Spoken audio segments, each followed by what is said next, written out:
Trigger Spoons, Trigger Spoon Magnums, Trigger Spoon Pros, Trigger Spoon Juniors, Speed Spoons, Speed Spoon Pros. Looking for spoons for your trout fishing adventure? Think FHS Spoons. You can check them out at fishhuntshoot.com. Howdy guys, Cal Kellogg here.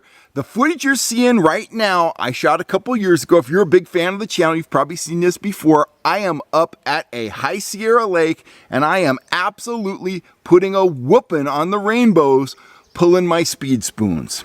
Now, what we're going to be talking about today, we're going to talk about spoons, but we are talking about the trout trolling pyramid.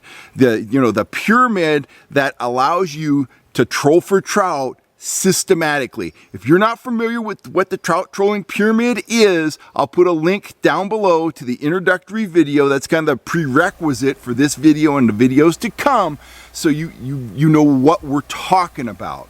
Okay, so we are on level 1. We're talking about cornerstone lures. This is the first video covering level 1, and we are going to talk about the cornerstone of all cornerstone lures. That is spoons, okay? If you've watched the channel for a while, you know that I troll for trout systematically. I advise that you start off big, bold, and fast first thing in the day, and then slow down as you have to, and typically as you slow down, you start to downsize, okay? You've got 3 variables you can play with when it comes to trolling spoons, and really a lot of other baits. You can mess around with size, you can mess around with speed, and you can mess around with color. Speed and size are more important than color, but color can be very important too, okay? And you know, I don't care if you pull my spoons, you're gonna need spoons in these categories, these speed and size categories, to do the job properly. So I trolled for with other people's gear for many years, but what I came up with was a systematic fishing strategy, and then I developed my own lures to fit into that systematic approach, and I think you'd have to look long and hard to find a better set of tackle to do these jobs. Your mileage may vary, but here are the categories I'm looking for. I'm looking for spoons that I control fast, aggressively, that have a large profile. When I say fast, I'm talking about 2.7, 2.8, all the way up to 4 miles an hour.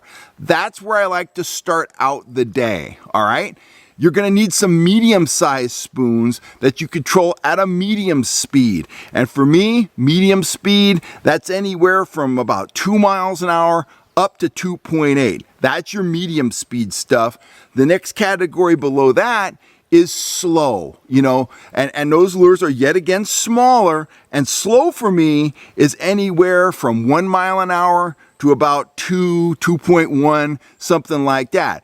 Low end of the speed range, the smallest stuff. So here's how the strategy works. Here's how it looks, and I'm going to show you some lures that fall in with this, and I'll also be showing you some fish footage here. I don't exactly know how I'm going to edit this, but you'll see some fish footage of the lures I'm talking about dropped, you know, over this voiceover. So I start out fast, aggressive with bold lures. Typically, I'll start out with either a speed spoon like that right there, or a Magnum trigger spoon like that spoon right there, or one of my crippled minnow rolling spoons.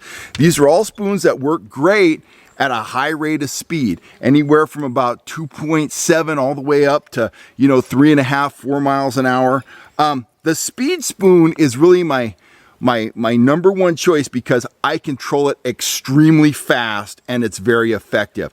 The other spoon I really like for this work is the crippled minnow, because I can also troll it fast, and it has a very unique action that the fish don't see a lot. If the fish do see rolling baits, like if people are out fishing the brads or they're rolling shad, typically they're doing that slowly, and with the crippled minnow, I can do that with a fast presentation. So I start off fast. Now, I may or may not catch fish when I'm trolling fast, But what trolling fast is allowing me to do, it's allowing me to cover a maximum amount of water quickly. I can watch my sonar, I can watch the environment, and I can locate areas that look promising. Even if the fish aren't biting on the fast stuff, I can quickly determine some areas that are holding fish, and I can get an idea of the temperament of the fish. If I start getting hit, I may stick with the fast stuff all day, or until the bite pinches out on the fast stuff.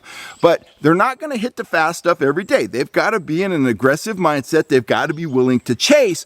But whether or not I get hit is kind of immaterial to the overall strategy, because I'm using that fast trolling to cover a maximum amount of water and to locate promising areas that hold the kind of marks, the kind of fish that I'm looking for, okay? And I'm also assessing things like water temperature. Water temperature is going to dictate my depth. I'm assessing water clarity, stuff like that. That's going to dictate, lure color to some extent. And of course, I've done my homework about the lake and I know what the trout feed on. Do they feed on bugs? Do they feed on threadfin shad? Do they feed on Japanese pond smelt? If it's a hardcore shad lake, I'm going to have on one speed spoon and one crippled minnow spoon, because that has a very shaddy profile, all right? If it's a lake that is, chock full of pond smelt, I'm probably going to leave the crippled minnow in the box, and I'm going to go with a speed spoon and a magnum trigger if I'm, running 2 rods. So that is the fast end of the spectrum. Now, maybe we caught some fish, maybe we didn't catch fish, but we've located some areas that look promising, all right? The next step down is the medium speed stuff. These are the spoons that I troll most often, and I only have 2 spoons in this category, and I should talk about the speed category. If you're not running my stuff, the number 1 lure for this kind of work beyond my speed spoon is the Speedy Shiner. They work great. There's no denying that. The 1/2 ounce humdinger from Max Lure, that's another winner. Fished them for years. Control them fast. They will do the same work, but I'm going to tell you right now, my speed spoon is superior to both of those lures. Your mileage may vary, but that's what I've seen out on the water. So let's talk about the medium speed stuff. Medium speed stuff, if you're not running my lures, I'm going to show you my lures in a second. We're talking about Castmasters, cripple lures, needlefish, crocodiles, stuff like that. Lures that you can run anywhere from 2 to about 2.7, 2.8 miles an hour. My workhorse lures in that category, and these are the first spoon I ever introduced to the market, because these are the spoons that I use the most, are my trigger spoons. They have a great kick at, anywhere from about 2.2 all the way up, to, you control them 3 miles an hour. So they're great in that medium speed range. They're medium size. I'll fish them in the metallic colors, the solid colors, the pro bait fish colors. They work absolutely great. This is what you go to when you've located some fish and maybe they aren't willing to go on the fast stuff, or maybe you were catching them on the fast stuff and then you lost the bite. The fish got less aggressive and you need to slow down. Drop your speed and I bust out the trigger spoons. For you, it might be a Castmaster, it might be a cripple lure, whatever. The bottom line is you're going to downsize a little bit and you're going to slow down. I also like to run the disco minnow in this category. The size is the same, it's a little bit thicker, and I can run it just a little bit slower. This is best run between like 2 and 2.5. So it's very similar to the trigger spoon. I love the finish on these. Very shaddy, very smelty. If they're feeding on bait fish, you're at a bait fish lake, New Maloney's, Shasta, Folsom, wherever, you name it, a place where they're earning their living chasing bait fish. The trigger spoons, the disco minnows, that's your medium-sized stuff. If you got a box full of Castmasters or cripple lures, by all means, grab them, use them. They will get it done too. I think mine do a better job. Enough said about that. Now, let's say the medium speed stuff isn't working, or let's say it was working and now it's not working. We had some chop in the morning and maybe we got some fish going fast first thing. Then we slowed down and there was some chop and we got them on trigger spoons, and then it went to glass and we lost the bite again. it's time to slow down once again. And here's what I'm going with. Now, you could be going with other lures. Once again, you could be going with the needlefish, put a little bend in them. You can slow down with a needlefish. You could be going with the Seps Pro Secret lures. You could be going with some of the smaller stuff from Silver Horde, whatever. But these are the lures from my lineup that I utilize when I start slowing down. And you'll notice, if we go back up to the high-end speed stuff, you know, right here we got a Magnum trigger. Well, if we compare that to the Disco Minnow, you can see that we're slowing down and we're downsizing, okay? So once again, we are gonna downsize, because we are gonna go from the Disco Minnow / Trigger Spoon size stuff to the Trigger Spoon Junior, which is about half the size of a Trigger Spoon, okay? And I'm gonna troll this lure. My key speed with this lure is 1.8 miles an hour. It works all the way down to like 1.3 and all the way up to 2, but you know, 1.6, 1.7, 1.8.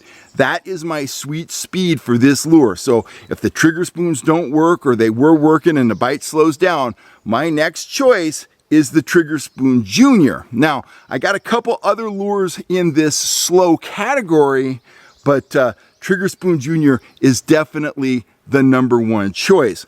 Other lures that I play with in this speed range are the Pinhead, and it performs well at Trigger Spoon Junior speeds, and I can pick it up a little bit. It's more versatile in terms of its speed range than the Trigger Spoon Junior, so I can bump this up a little bit to, say, you know, 2.5, something like that. But again, slow, #1 choice, Trigger Junior at 1.8. Another lure I've been playing with it has a very interesting action, and the reason I like it is, let's say we decide we want to slow down, but we still want to stay with a large profile lure that has a very unique action.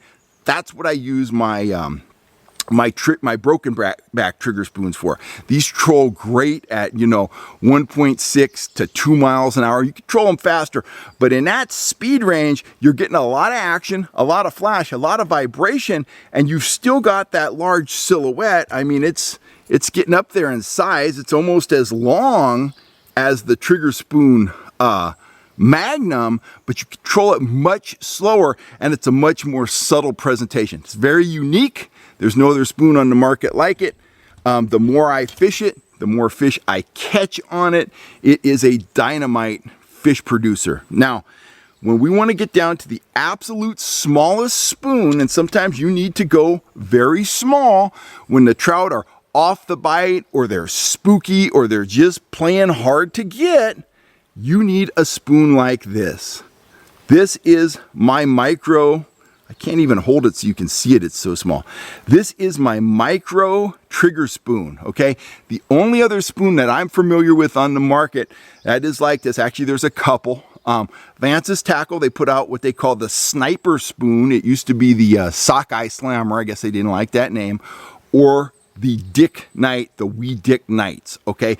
It's just important that you have a little tiny spoon like that in your lineup for when the fish get really finicky. I want something that I control anywhere from 1 to about 1.8. So this is my absolute smallest spoon that I can run at my absolute lowest speed.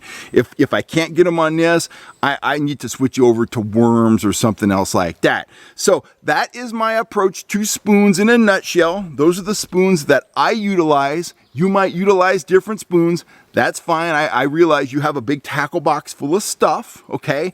But remember those speed categories. Fast, you know, 2.7 up to about 4. Medium speed in that 2 to 2.8, you know, kind of range. Slow, you know, 1 to 1.8. And the size of the lures descends with the speed. Now, environmental factors might cause you to go back up in the speed spectrum throughout the day, but we'll talk more about that in an upcoming video. That's more kind of upper level stuff, but the bottom line is if you have breeze and chop, you can often go back to the speed stuff, the more aggressive stuff, and continue to catch fish. Couple more things we should address. Lure color, okay? This is my over-guiding philosophy on colors, and it relates to spoons and everything else I do. If I'm at a high mountain lake where the fish spend most of their time feeding on bugs, I'm going with the bright stuff. I'm going with the bright orange, the super bright colored lures. That's what I'm going with at a bug lake.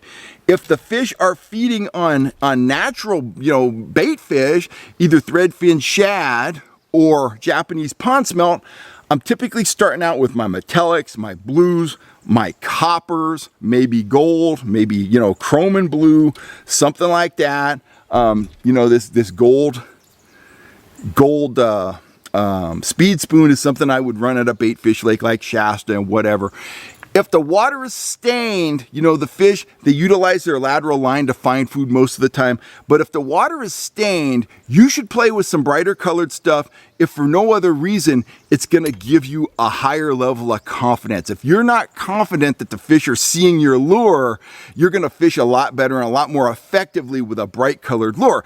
And because the water's stained, if my theory is correct that they're locating your lure with their lateral line, well, you're not losing anything by going with a bright colored lure. So I find myself doing the same thing. If the water's stained, there's been a lot of boat traffic, runoff, whatever, the orange, the chartreuse, the hot pink, stuff like that. So those bright colors, they tend to be high Sierra choices where the fish are feeding on bugs, and they tend to be my choice when there's some stain in the water. If I'm at a bait fish lake, the water clarity's average or good, I'm going with the more metallic, more bait fish, colored stuff. Final thought, and I know guys are gonna be wondering about this, do I team my spoons with a Dodger, okay? I'm gonna say probably 50% of the time I'm running my spoons naked, and I'm always running them naked initially, all right? But if I'm at a big impoundment and I'm seeing hard marks, trout, kings, stuff like that, holding in and around bait fish, and I really want to spark a bite, I'll bust out typically a 6-inch fisheye, one of my fisheye Pro Dodgers, just like that, and I'll rig up. This is going to run best at about 2 miles an hour. And so if I get, where I want to run in that speed range, I'll bust one of these out and I'll run either a trigger spoon or a trigger spoon junior, 30 to 40 inches behind that blade. And I'll see if it makes a difference. I'll quickly know if I start catching fish on this, right away, and my naked lures aren't getting hit, I'm going to know it makes a difference. The other thing about running a blade like this in a big open water environment is it attracts fish to the spread. So if you start hooking fish on this, you might see the bite light up on your other rods as well, just because the kick of this Dodger is bringing fish into the spread. A Dodger imitates the flash and impulses put off by a feeding predator. That's the theory. Fish come in to see what that other predator's feeding on. We've all been reeling in a fish and seeing other fish come in with them. Well, they come in to check things out. They see the spoon behind this Dodger, or maybe they see the spoon working off another rod, and it's fish on. So that's pretty much it, guys. That is cornerstone lure number 1, spoons, and that's how you use them strategically. That's how you approach spoon trolling systematically. You just don't show up at the lake and put on that orange needlefish that you caught a fish on 3 years ago, because you caught a fish on it 3 years ago and you just troll that all morning and you decide, hey, the fish are biting on spoons, or hey, the fish aren't biting on spoons. That's how you approach spoon trolling systematically. In our next video, we're going to talk about utilizing flies systematically. Number 1 and number 2 lures for me, spoons and flies. Plugs and soft baits, they're kind of out on the edges. I utilize them a lot, but the 2 lures that I use most often, first thing when I'm hitting a lake, when I'm looking to prospect, spoons and flies. I'm Kel Kellogg. We'll be back with video number 2 from level 1 of the trout trolling pyramid at some point in the future. It won't be long, but anyway, kind of mull that information over. Hopefully you'll keep coming back to this video and thinking about your lure selection, and applying my systematic approach to the stuff that you have in your tackle box. I'm Kel Kellogg. You have a great day, and I will see you soon. And of course, if you're looking for any of the gear I just talked about, you know where to go. Go on over to my store at fishhuntshoot.com. Thanks, guys.